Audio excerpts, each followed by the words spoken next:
je suis Hinepoete Atepoadje, j'ai 22 ans et j'ai monté mon école de danse tahitienne à Bordeaux qui est Nati Ora Dance.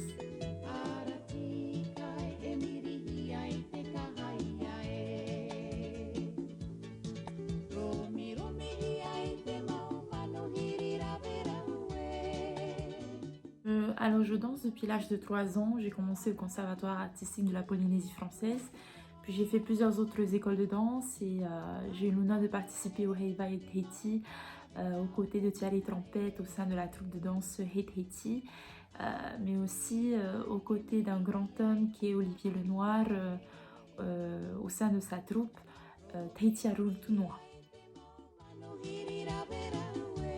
Lorsque je suis arrivée à Bordeaux, je me suis rendu compte que Tahiti me manquait, la danse tahitienne me manquait. J'ai rejoint certaines associations de danse, mais voilà, j'avais quand même cette envie de pouvoir transmettre les valeurs, notre culture à Tahiti. Et puis je me suis dit pourquoi pas monter ma propre école de danse tahitienne, non seulement pour pouvoir retrouver un peu, on va dire, mes racines en continuant la danse tahitienne, mais aussi surtout en transmettant, comme je disais, notre culture, notre langue, notre art de la danse tahitienne au travers de ce projet.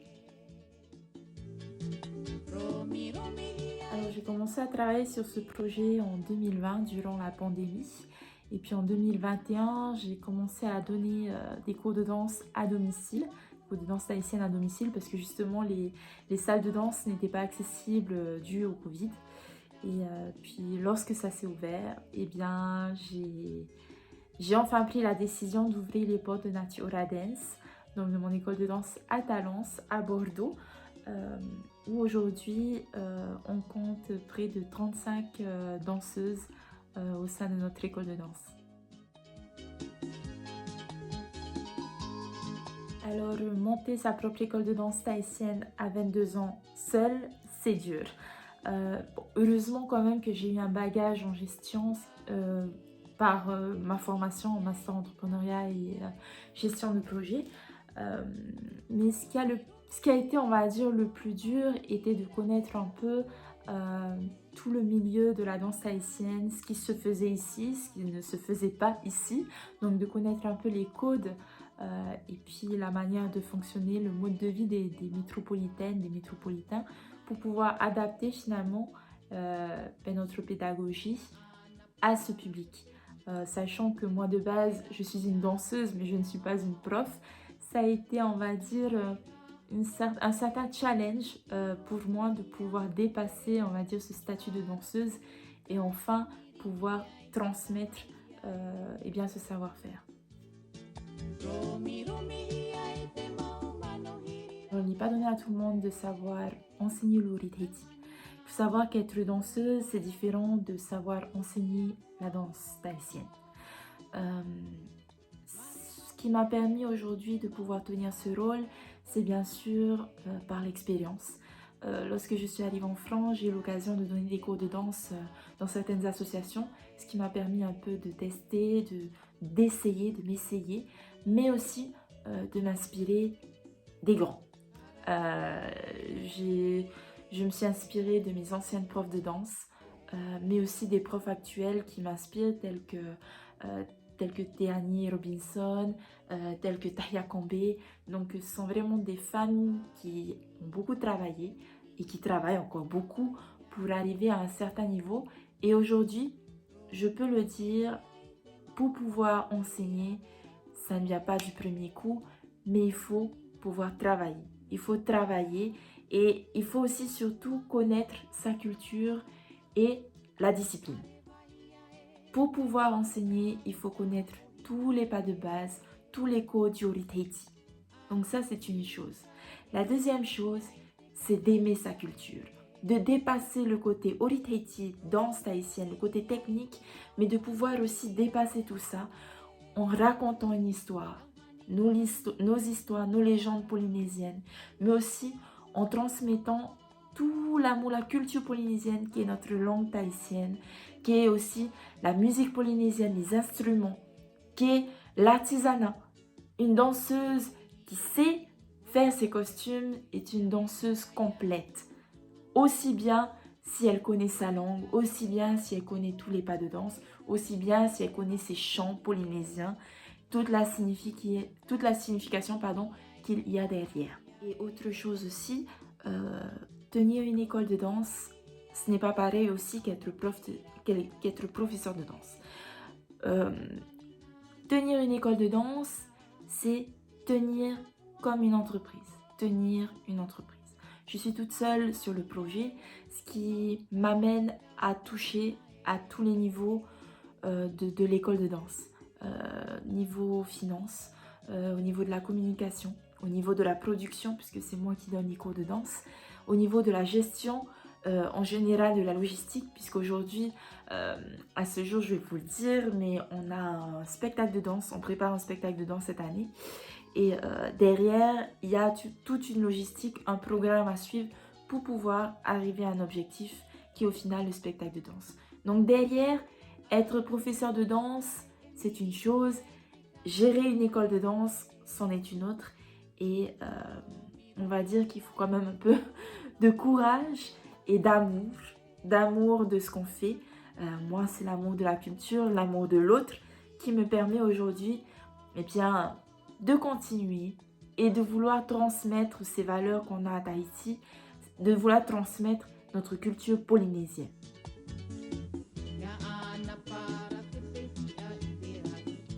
Alors, enseigner le Wuri Tahiti, ou j'ai envie de dire la culture polynésienne, aux métropolitaines, aux bordelaises, c'est un pur plaisir.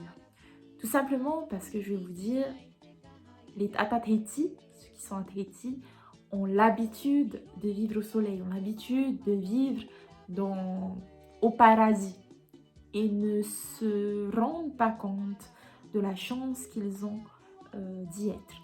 Alors que les métropolitains ne vivent pas les choses qu'on vit à Tahiti, n'ont pas les mêmes valeurs, ou du moins n'ont pas ce côté rayonnant, ce côté solaire qu'on a chez nous, toutes ces valeurs d'authenticité, de mon foutisme, parce qu'au final on s'en fout de tout, on aime tout le monde, c'est le sourire jusqu'aux oreilles.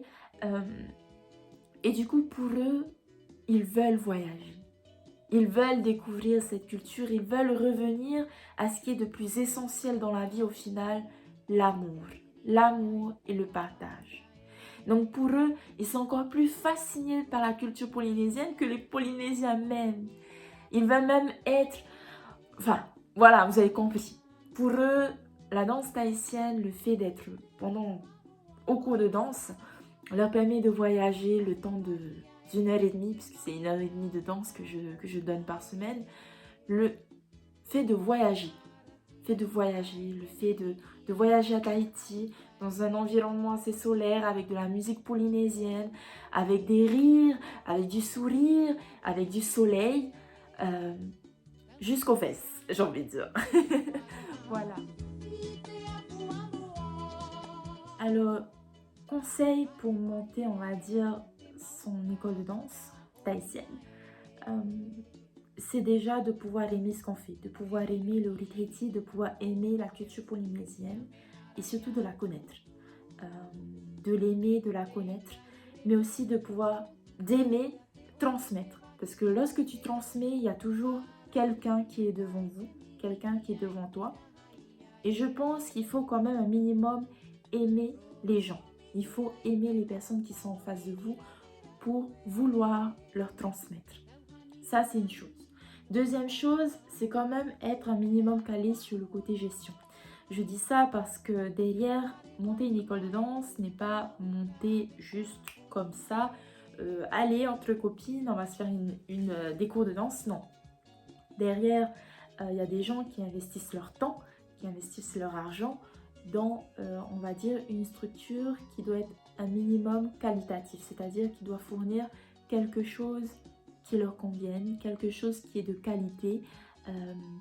Et derrière, il faut quand même avoir un certain bagage en gestion pour pouvoir connaître toutes les facettes de l'administration, de la finance, de la logistique, puisque derrière, il y a beaucoup de logistique. Derrière moi, vous voyez tous les costumes.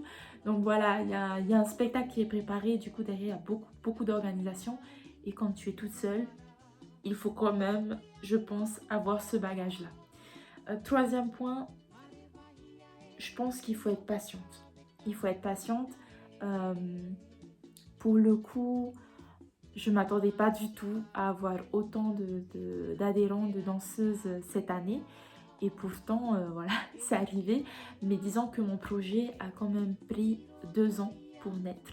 2 ans pour, comme je disais, essayer de préparer l'ouverture de mon école de danse. Préparer comment, qui je dois aller voir, comment est-ce que je dois faire, d'autant plus que je suis arrivée dans un environnement que je ne connaissais pas. La métropole, je ne connais pas comme Tahiti. Donc c'est vraiment essayer de connaître aussi les personnes qui vivent là, genre les Bordelais, comment vivent les Bordelais, et essayer aussi de se caler à leur mode de vie. Et puis voilà, je pense que tout tient en fait de tout ça et de l'amour qu'on peut porter à son projet en général, qu'on peut porter eh bien, au fait de transmettre sa culture. Et surtout, ce qui me permet surtout de tenir, c'est de voir les sourires de mes danseuses. Quand je vois dans leurs yeux les étoiles, les soleils, euh, et les sourires, les merci, les larmes que je vois souvent couler sur leurs joues, juste en racontant l'histoire de la Polynésie, juste en racontant la réalité en fait de leur vie. Vous êtes belles, vous êtes magnifiques et vous devrez le montrer, vous devriez pardon, le montrer par la danse. Il y a des femmes qui viennent pour s'amuser, il y en a qui viennent par curiosité, il y en a qui viennent pour essayer d'avoir un peu plus d'estime de soi, il y en a qui viennent pour renouer avec leur culture, leur identité. Plein de raisons pour lesquelles elles viennent à l'école de danse pour danser. Et c'est toute leur histoire au final qui tisse l'histoire de l'école de danse et qui tisse au final l'identité de cette école de danse. En tout cas, ça l'est pour moi. Aujourd'hui, je connais à peu près toutes les histoires de mes danseuses pour dire aujourd'hui que je suis fière de pouvoir transmettre ce savoir-faire, cette culture, ce savoir-être pour les aider à grandir, pour les aider à atteindre leur objectif, pour les aider à s'épanouir tout simplement.